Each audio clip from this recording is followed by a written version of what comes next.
Olá, eu me chamo Iris Hanna, sou do curso de Biotecnologia.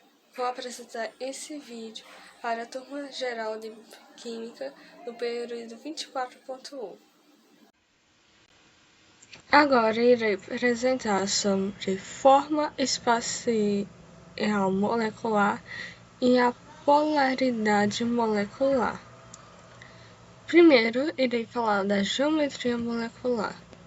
A geometria molecular é um arranjo tridimensional dos átomos em uma molécula.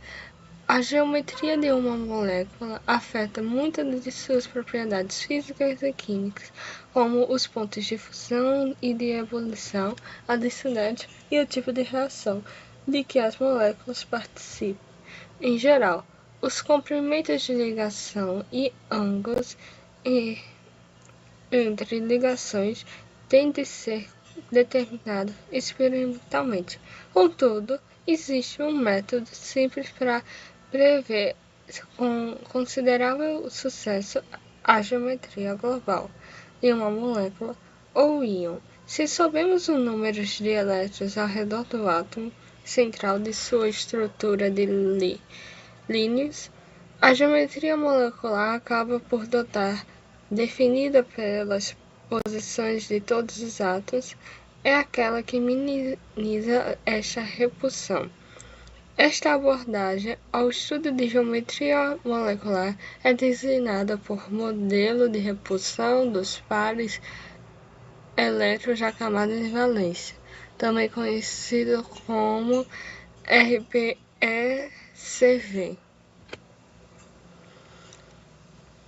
Há duas regras que aplicam no modelo de repulsão dos pares elétrons da camada de valência.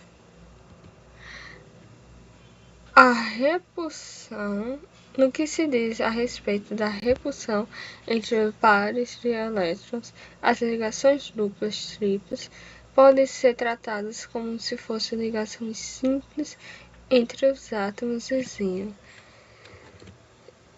Ou se uma molécula tiver duas ou mais estruturas de ressonância. É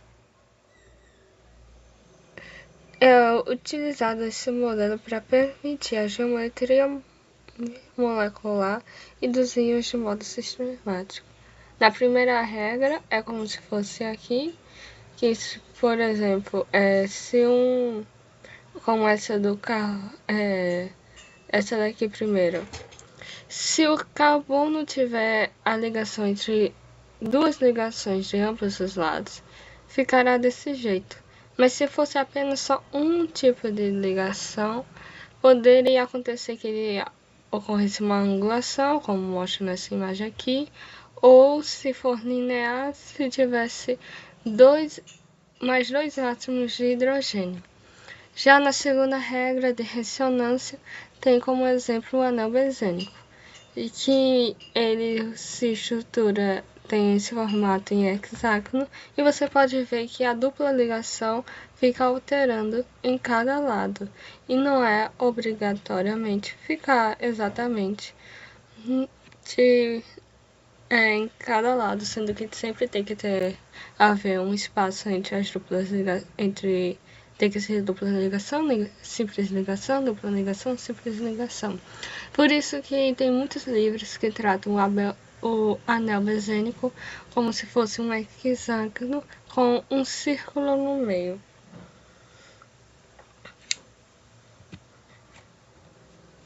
Agora iremos falar as moléculas em que o átomo central não tem pares isolados e moléculas em que o átomo central tem um ou mais pares isolados. Moléculas de 3 átomos e 2 elementos. Vamos usar, por exemplo, as estruturas o cloro-berílio e o dióxido de enxofre. Como podemos ver, ambas têm 3 átomos e 2 elementos. O cloro-berílio tem o berílio como átomo central e 2 cloros na lateral. Já o dióxido de enxofre tem um enxofre no meio e 2 oxigênios na lateral. Mas há uma diferença entre eles. O cloreto de berílio tem um ângulo de 180 graus e o dióxido de enxofre tem um ângulo de 120 graus. O motivo disso são os elementos.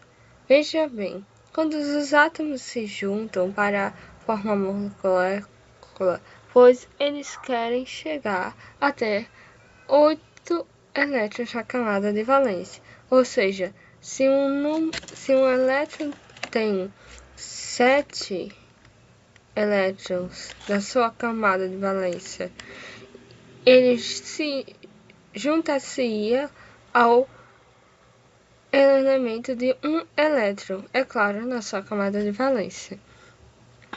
Então, vamos para as suas estruturas mais simplórias.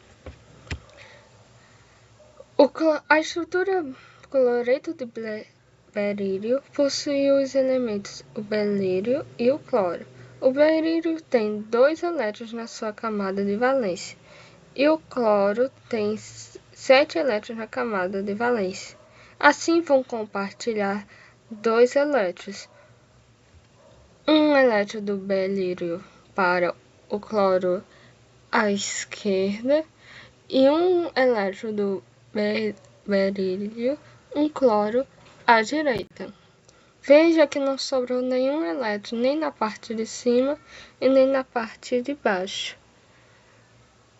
Assim, não haverá angulação, sendo um arranjo espacial linear. Agora, já a estrutura de dióxido de enxofre é composta por elementos o oxigênio e o enxofre. O oxigênio tem 6 elétrons na camada de valência e o enxofre também tem 6 elétrons na camada de valência. Como o oxigênio só precisa de 6 na sua camada de valência, eles só vão compartilhar 2 elétrons do enxofre, já que ele é o átomo central. Mas veja, sobrou ainda 2 elétrons que não foram compartilhados com nenhum dos oxigênios. Então, o que acontecerá é que é como se esses elétrons que estão aqui sobrando fossem, entre aspas, positivo. E esses elétrons que estão se agrupando fossem, entre aspas, negativo. Não, calma aí. Esses dois aqui como se fosse positivo e esses dois também como se fosse positivo. E como já sabemos, os iguais se repelem, fazendo com que a estrutura molecular tenha uma angulação de 120 graus aproximadamente, podendo variar, mas a média é de 120 graus. Por isso que ele forma esse ângulo.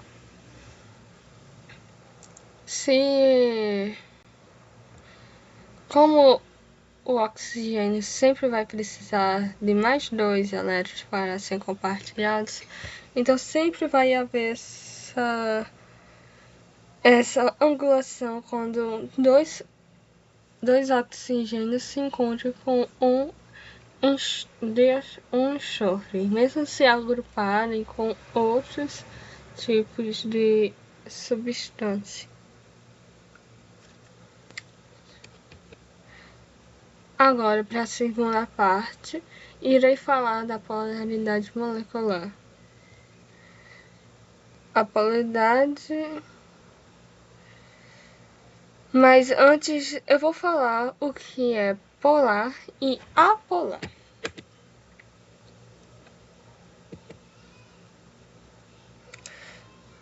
Apolar tem um estudo com a importância, a qual saber se uma substância é solúvel ou não na água. Para saber, é algo bem simples, como vai mostrar a imagem. temos os compostos químicos, o ácido clorídrico e o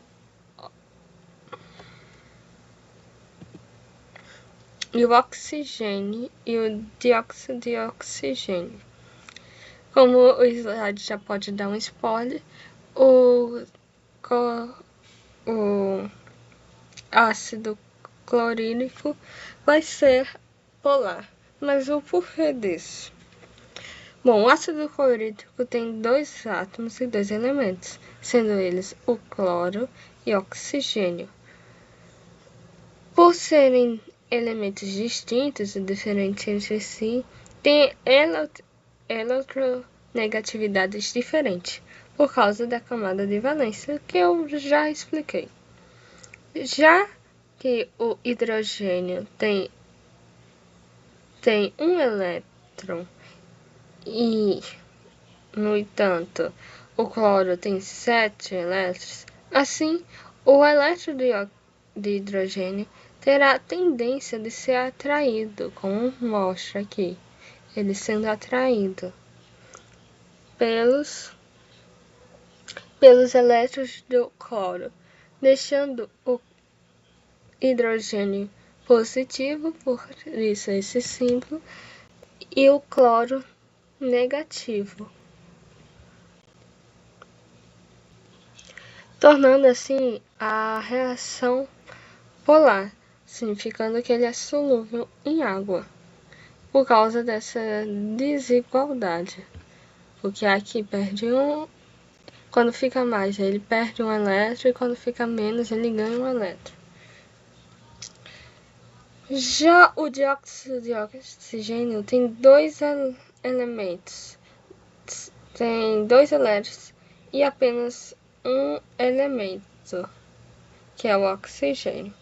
Como ele é o mesmo elemento e a eletronegatividade é a mesma, ou seja, não tem átomo negativo ou positivo, tornando assim polar, significando não solúvel na água ou insolúvel, por causa que não há essa distinção. Mas como é que funcionaria em uma geometria molecular? Vamos retornar às estruturas moleculares no início do vídeo. O cloreto de berílio é uma molécula apolar,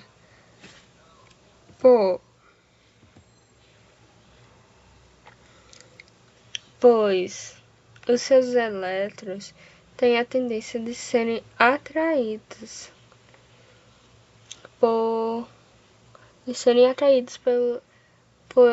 os elétrons de berílio têm a tendência de serem atraídos pelos cloro, fazendo assim o berílio ficar negativo, o berílio ficar positivo e os cloros ficarem negativos, e não ficando. E é claro, tem um ponto de que não ficam os elétrons faltando na ligação, ou seja, não fica faltando os elétrons de berílio na sua ligação. No entanto, todavia, se a gente olhar o dióxido de enxofre, é uma molécula polar. Mesmo que ele fica exatamente a mesma coisa, o enxofre, ele perdendo elétrons, deixando ele positivo, e o oxigênio ganhando elétrons, ficando negativo, a diferença entre um para outro é porque ele fica sobrando 2 elétrons do enxofre, fazendo com que não tendo nenhuma ligação, e só por causa disso ele se torna uma molécula polar. Desculpa pelo erro, pessoal, tá ao contrário. Aqui seria polar e aqui seria... Não, aqui seria apolar e aqui seria polar. eu acabei trocando. E muito obrigada, né, por assistirem esse vídeo. Se vocês gostaram, por favor, comente, compartilhe. Fale o que vocês gostaram, deixem suas dúvidas. Espero que foi algo agradável para vocês e que aprenderam a matéria. Digo isso, tchau!